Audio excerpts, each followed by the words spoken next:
കണ്ടിറങ്ങിയ മറ്റു പ്രേക്ഷകർ പറയുന്നത് കേൾക്കാൻ ഞങ്ങൾക്കാണ് ആഗ്രഹം. എന്താണ് അവരൊക്കെ പറയുന്നത്?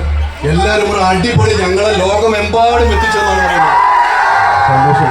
അപ്പോൾ എന്നെ സംബന്ധിച്ചിടത്തോളം ഈ 6 മണിയുടെ ഷോ, ഈ ഫസ്റ്റ് ഡേ ഫസ്റ്റ് ഷോ, ലാലേട്ടനെ ഇഷ്ടപ്പെടുന്ന, രാജുവേട്ടനെ ഇഷ്ടപ്പെടുന്ന, ഞങ്ങളെ എല്ലാവരെയും ഇഷ്ടപ്പെടുന്ന ആളുകളുടെ കൂടെ ആ തിങ്ങി നിറഞ്ഞ തിയേറ്ററിൽ ഫുൾ ആവേശത്തിൽ ആ രോമാഞ്ചത്തിൽ ഇരുന്ന് കാണണമെന്ന് ആഗ്രഹം ഉണ്ടായിരുന്നു. അത് വന്നു, അത് സാധിച്ചു. ഞാൻ ലൂസിഫറിൻ്റെ ഫസ്റ്റ് ഷോക്ക് ഇതുപോലെ വന്നു. അത് ഞാൻ ഒരിക്കലും മറക്കാത്തൊരു എക്സ്പീരിയൻസ് ആണ്. അതുപോലെ തന്നെ ഒരു മറക്കാത്ത എക്സ്പീരിയൻസ് ആയിട്ടാണ് ഞാൻ ഇന്ന് ഇവിടുന്ന് മടങ്ങുന്നത്. ഒരുപാട് സന്തോഷം ഈ സിനിമയുടെ ഭാഗമായതിന്. അല്ല, സിനിമയിൽ ഭാഗമായതിലുള്ള അഭിമാനത്തിലാണ് ഞങ്ങളൊക്കെ ഉള്ളത്. സിനിമ കണ്ട് ഇഷ്ടപ്പെട്ടോ ഇല്ലയോ എന്നുള്ളത് ആ സിനിമയുടെ അന്തിമ വിധി എന്നും പ്രേക്ഷകരുടെ കയ്യിലാണ്.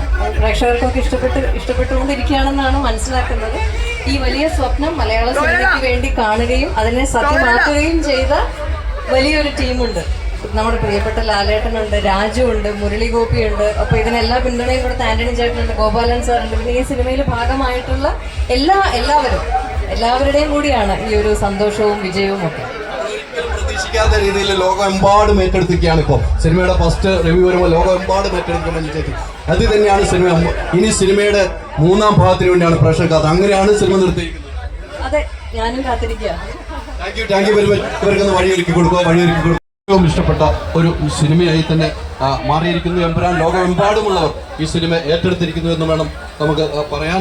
എന്തായാലും മലയാള സിനിമ ലോകമെമ്പാടുമുള്ളവർ എമ്പുരാൻ ഏറ്റെടുത്തതിന്റെ ഏറ്റവും വലിയൊരു വിജയമാണ് ഈ സിനിമയെന്ന് നമുക്ക് പറയാം. വലിയ ക്രൗഡാണ് എന്തുമാത്രം ആരാധകരാണ് ഈ സിനിമയെ സ്നേഹിക്കുന്ന ആരാധകർ നമുക്ക് കൃത്യമായിട്ട് പറയാം.